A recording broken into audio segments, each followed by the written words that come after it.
జై శ్రీరామ్. మీడియా మిత్రులకు, హిందూ బంధువులందరికీ నమస్కారం. ఇక్కడ ఈ మీడియా సమావేశానికి ఏదైతే టైటిల్ పెట్టామో, సనాతన ధర్మంపై సాయి మతం కుట్రలు, ఆ కుట్రలని వివరించడానికే ఈరోజు ఈ సమావేశం.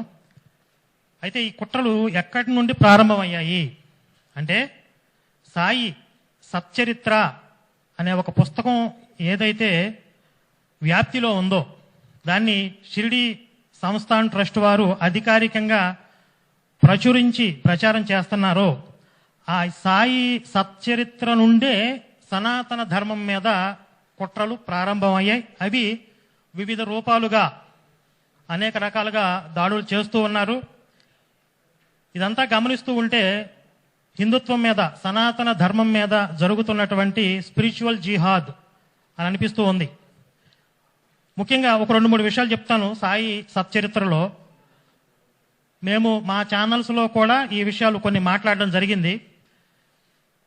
అత్యంత విద్రోహం ఏమిటి అనంటే, సనాతన ధర్మంలో శ్రీరాముడి యొక్క ఉన్నతమైనటువంటి స్థానానికి కళంకం కలిగించే విధంగా, రాముడికి ద్రోహం చేసే విధంగా సాయి సచ్చరిత్రలో ఒక భాగం ఉంది. అందులో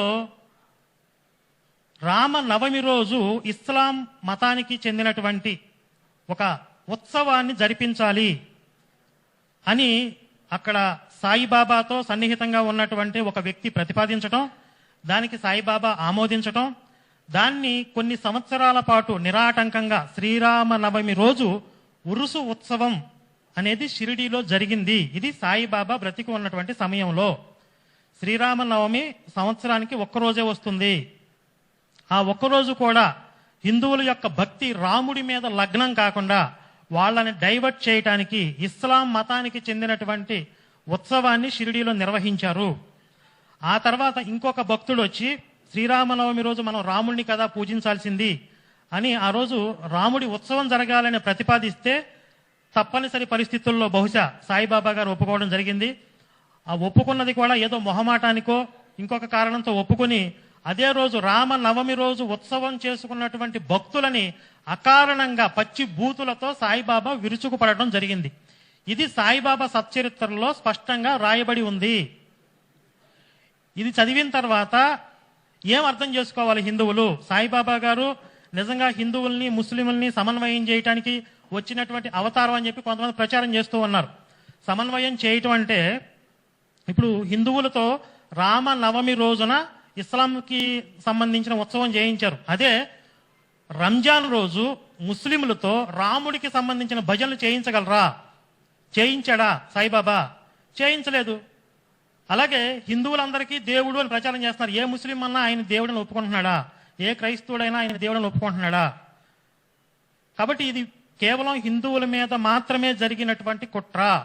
అయితే ఆ రోజు షిరిడీకి మాత్రమే ఇది పరిమితం కాదు. ఈ రోజుకి కూడా చాలా చోట్ల షిరిడి సాయి మందిరాలలో శ్రీరామనవమి రోజు ఉరుసు ఉత్సవాలు చేస్తున్నారు. ఆ రోజు షిరిడీలో చేశారు కాబట్టి ఈ రోజు కూడా మేము కొనసాగిస్తాం. అంటే రామనవమి రోజు హిందువుల్ని రాముడికి దూరం చేసేటటువంటి ఆ కుట్రలో తెలిసో తెలియక చాలా మంది హిందువులు కూడా భాగం అవుతున్నారు. ఇదొక కీలకమైన అంశం. ఇంకొకటి, సాయి సచ్చరిత్రలో 4వ అధ్యాయంలో ఏముంటుందంటే, షిరిడీయే మనకి పండరీపురం, షిరిడీయే జగన్నాథపురి, ద్వారక, షిరిడీయే గయా, షిరిడీయే విశ్వేశ్వరుడి కాశీ, షిరిడీయే Rameswaram. Page number 42.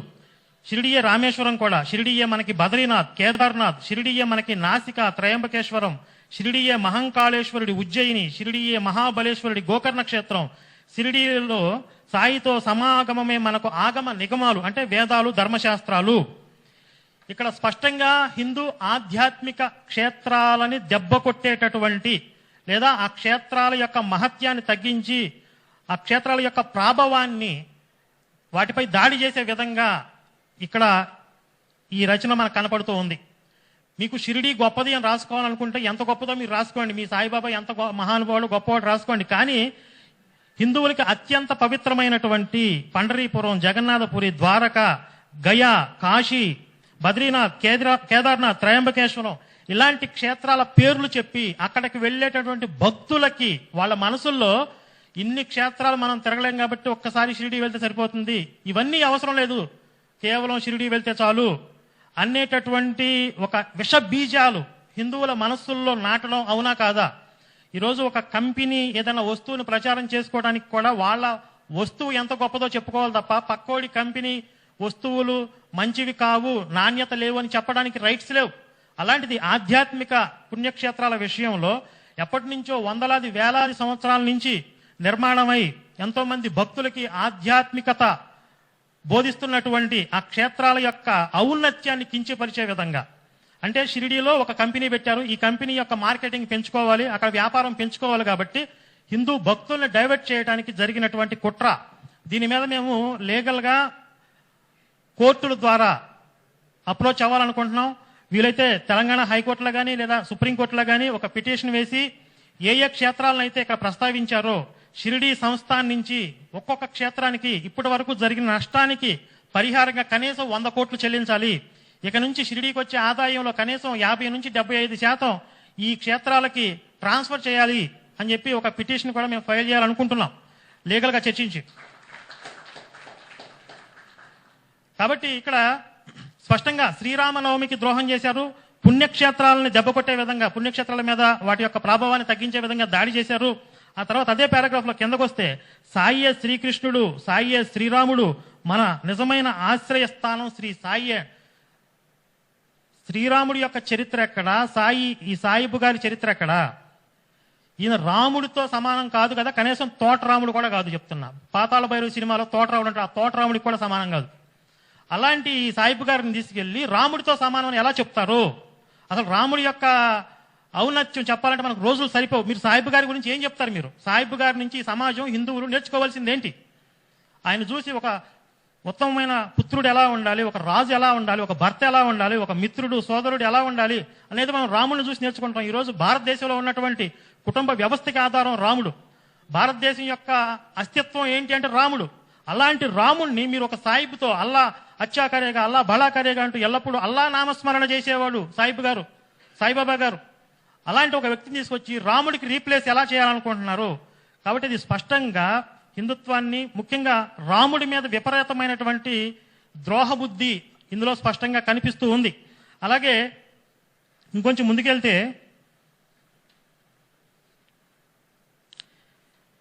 Page number 47లో జనులు తమ మహాభయంకరమైనటువంటి పాపాలను ప్రక్షాళనం చేసుకోవడం కోసం గంగ వద్దకు పోతారు. గంగ తన పాపాలను పోగొట్టుకోవడానికి మహాత్ముల పాదాలు పట్టుకుంటుంది. కనుక శ్రీ సాయిబాబా పవిత్ర చరణాలను వదిలి గంగా లేదా గోదావరి యాత్ర చేయవలసిన అవసరం లేదు. ఇక్కడ పుణ్యతీర్థాలను టార్గెట్ చేశారు. ఫస్ట్ శ్రీరామనవమి, తర్వాత పుణ్యక్షేత్రాలు, ఇక్కడ గంగా గోదావరి యాత్ర చేసేటటువంటి ఈ పుణ్యతీర్థ యాత్రలను టార్గెట్ చేశారు.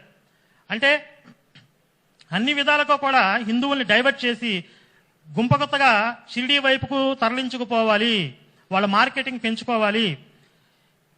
వీళ్ళకి ఏ కోశాన కూడా 1% కూడా ఇలాంటి రైట్స్ లేవు. మన పుణ్యక్షేత్రాల పేర్లు ప్రస్తావించి, గంగా గోదావరి పుణ్య నదుల పేర్లు ప్రస్తావించి వాటి యొక్క పవిత్రతని దెబ్బతీసే హక్కులు వీళ్ళకి ఎవరిచ్చారు? గంగ సాక్షాత్తుగా శ్రీహరి పాదాల నుండి ఉద్భవించింది అని చెప్పి మనకి శాస్త్రాలు చెప్తున్నాయి. 100 సంవత్సరాల క్రితం పుట్టినటువంటి ఈ సాయిబు గారికి ఏ శాస్త్ర ప్రమాణం ఉంది, ఏ శాస్త్ర ఆధారాలు ఉన్నాయి? ఈరోజు హిందువులు ఎంత దయనీయమైన పరిస్థితుల్లో ఉన్నారు అంటే, ఎలాంటి ప్రమాణాలు లేకపోయినా ఒక మార్కెటింగ్ చేస్తే షిరిడీ బాబా గారిని నెత్తి మీద పెట్టుకున్నారు. ఇది ఇలాగ వదిలేస్తే రేపొద్దున ఇంకొక బురిడీ బాబా వస్తాడు. కాబట్టి హిందుత్వాన్ని నాశనం చేయడానికి హిందువులే ఎన్నో అవకాశాలు కల్పిస్తూ ఉన్నారు. కాబట్టి నిరంకుశంగా, నిర్భయంగా, నిర్మోహమాటంగా ఈ సాయి మతం పేరుతో ఏదైతే సనాతన ధర్మం మీద జరుగుతున్నటువంటి దాడులు ఉన్నాయో వాటన్నింటినీ తిప్పికొట్టాల్సిన అవసరం ఉంది అని చెప్పి ఈరోజు స్వచ్ఛ సనాతన వేదిక పేరుతో మేము అందరం కూడా ఇక్కడ మీడియా సమావేశం నిర్వహించడం, ఇంకా భవిష్యత్తులో కూడా మరిన్ని కార్యక్రమాలు నిర్వహించడానికి మేము తగిన కార్యాచరణని రూపొందించుకుంటూ ఉన్నాం.